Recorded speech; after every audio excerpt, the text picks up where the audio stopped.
naye tumanye nti nno twetaaga obujjanjabi. Ekyokubiri, obutujju mu ggwanga lyaffe. Tufunye obusambattuko mu ggwanga lyaffe ng'okulumba poliisi ez'enjawulo, abasirikale ne battibwa n'emmundu ne zitwalibwa.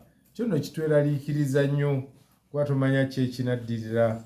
Naye tusabire ennyo emirembe n'obutebenkevu mu ggwanga lyaffe lino Uganda.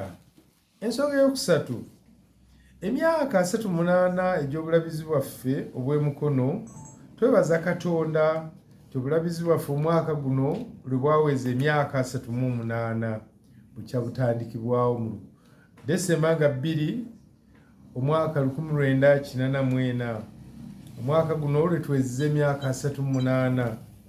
Ekyenjawulo nga tujaguza emyaka gino, twebaza Katonda yatusobozesa okuggulawo ekizimbe kyaffe ekya Pension House